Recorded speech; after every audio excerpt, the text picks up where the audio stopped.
एक बार हनुमान जी की माता अंजना बाल हनुमान को कुटी में लिटाकर कहीं बाहर चली गई। थोड़ी देर में हनुमान जी को बहुत तेज भूख लगी।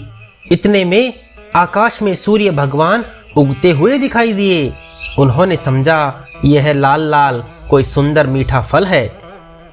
बस एक ही छलांग में वो सूर्य भगवान के पास जा पहुंचे और उन्हें पकड़कर मुंह में रख लिया। उस दिन सूर्य ग्रहण का दिन था। राहु सूर्य को ग्रसने के लिए उनके पास पहुंच रहा था। उसे देखकर हनुमान जी ने सोचा यह कोई काला फल है, इसलिए उसकी ओर भी झपटे। राहु तो किसी तरीके से भागकर देवराज इंद्र के पास पहुंचा।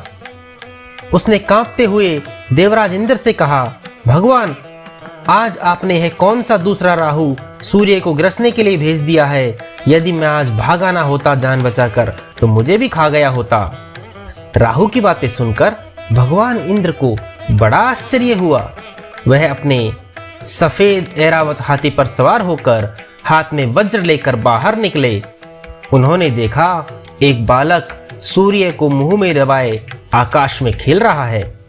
हनुमान जी ने भी सफेद ऐरावत पर सवार इंद्र भगवान को देखा। उन्होंने समझा यह भी कोई खेलने लायक सफेद फल है। वह भी उधर ही झपट पड़े। यह देखकर देवराज इंद्र बहुत ही क्रोधित हो गए और उन्होंने अपनी ओर झपटते हुए हनुमान से अपने आप को बचाया तथा सूर्य को छुड़ाने के लिए हनुमान जी की ठुड्डी पर वज्र का तेज प्रहार किया। वज्र के उस प्रहार से हनुमान जी का मुंह खुल गया और वह पृथ्वी पर गिर गए। हनुमान जी के गिरते ही उनके पिता वायु देवता भी पहुंच गए। अपने बेहोश बालक को उठाकर उन्होंने छाती से लगा लिया। माता अंजना भी दौड़ी दौड़ी वहां पहुंच गई। हनुमान जी को बेहोश देखकर वह रोने लगी। वायु देवता ने क्रोध में आकर बहना बंद कर दिया। हवा के रुक जाने से तीनों लोकों में सभी प्राणी व्याकुल हो उठे। पशु पक्षी बेहोश होकर गिरने लगे। पेड़ पौधे और फसल कुमलाने लगी। ब्रह्मा जी इंद्र सहित सारे देवताओं को लेकर वायु देवता के पास पहुंचे। उन्होंने अपने हाथों से छूकर हनुमान जी को जीवित करते हुए वायु देवता से कहा, वायु देवता, आप तुरंत बहना शुरू करें।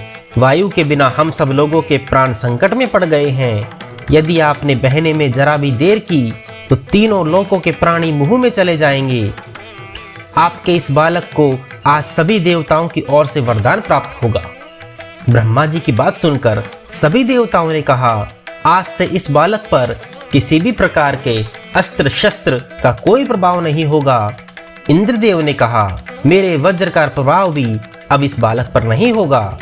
इसकी ठुड्डी वज्र से टूट गई है, इसलिए इसका नाम हनुमान होगा। ब्रह्मा जी ने कहा, वायुदेव, तुम्हारा यह पुत्र बल बुद्धि विद्या में सबसे बढ़ चढ़कर होगा। तीनों लोकों में किसी भी बात में इसकी बराबरी करने वाला कोई दूसरा नहीं होगा। यह भगवान श्री राम का सबसे बड़ा भक्त होगा। इसका ध्यान करते ही सभी प्रकार के दुख दूर हो जाएंगे। यह मेरे ब्रह्मास्त्र के प्रभाव से हमेशा मुक्त रहेगा। वरदान से प्रसन्न होकर ब्रह्मा जी एवं देवताओं की प्रार्थना सुनकर वायुदेव ने पहले की तरह बहना शुरू कर दिया।